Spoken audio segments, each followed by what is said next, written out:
vamos a hacer este ejercicio. Lo primero que nos pide es la resistencia total equivalente. En este caso me están dando el voltaje de la fuente y me están dando la intensidad total, que me dicen, al medírmela por el amperímetro, me dicen que es 1 amperio. Por tanto, la resistencia equivalente, yo puedo aplicar la ley de Ohm, es la V de la fuente dividido por la intensidad total.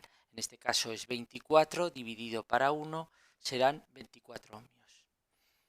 Y con esto ya estaría hecho el primer apartado. Para hacer el segundo apartado me piden la resistencia R desconocida. Para eso lo que voy a hacer es calcular la resistencia equivalente teniendo en cuenta todas las resistencias. Para ello hago la serie de estas dos, que son 12 ohmios, hago la serie de estas tres, que también son 12 ohmios, simplemente sumando, y hago el paralelo de estas tres, que le voy a llamar R paralelo, por ejemplo, así, y yo sé que va a ser 1 partido de 12 de la rama de arriba, de la rama de en medio y de la rama de abajo. Son las tres ramas iguales, todos son 12, por tanto esto me queda 3 doceavos y la resistencia en paralelo me da 12 dividido para 3, 4 ohmios. Muy bien, la resistencia equivalente, por tanto, yo ya sabría que es la serie de esta de 8 con esta de equivalente que acabo de calcular, que será 4, más la R que no conozco. Y esto, con lo que he calculado en el apartado A, sé que tiene que ser igual a 24. De aquí obtengo que la R es igual a 24 menos 12 igual a 12 ohmios. Esta sería la respuesta al apartado B. Al apartado C, tensiones en las resistencias de 8 ohmios y en la resistencia R.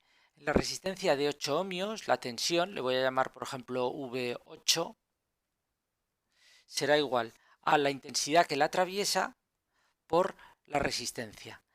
La intensidad que atraviesa esta resistencia es 1 amperio, ¿de acuerdo? La que me marca el amperímetro. Y su resistencia es 8, por tanto estos son 8 voltios. De la misma forma, VR, que es la otra que me piden, va a ser la misma intensidad, sigue siendo la de 1 amperio, 1 por su resistencia que le acabo de calcular, por tanto son 12 voltios. Y estas serían las dos tensiones que me piden en el apartado C. Y luego me piden las intensidades I1, I2 e I3, que son cada una que atraviesa estas ramas.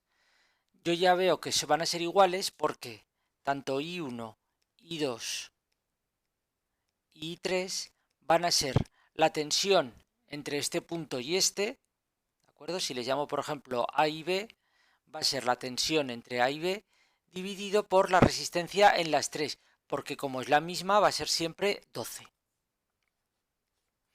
Y la tensión entre AB, la voy a calcular aquí, va a ser la intensidad que atraviesa con el paralelo que he calculado en este apartado aquí. ¿Vale? ¿De acuerdo? Va a ser la intensidad de 1 amperio por la resistencia en paralelo, o sea, 1 por 4. Esto van a ser 4 voltios.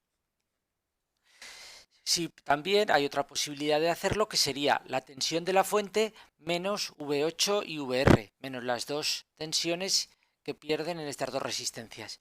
Si observo, 8 más 12 más 4 tiene que ser la tensión total de la fuente, que son 24 voltios. Por tanto, también lo podría hacer así.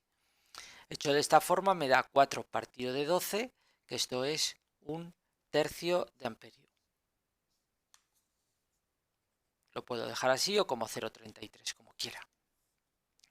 Y por último me piden la potencia consumida por la resistencia de 12 ohmios, por esta, correspondiente a la rama inferior. La potencia es el voltaje por la intensidad. Conozco las dos cosas. El voltaje es VAB y la intensidad la acabo de calcular, que es I3.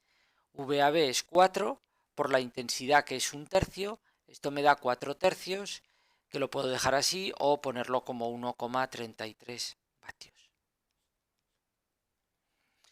Y luego ya por último, esta es la potencia, por ejemplo, le voy a llamar en la resistencia de 12 ohmios. Me piden la potencia suministrada por la instalación, potencia total. Esta es más fácil porque es la tensión de la fuente, V, por la intensidad total, por I. Total. Esto es 24 por 1, es igual a 24 vatios. Y estas son las dos potencias que me piden en el último apartado.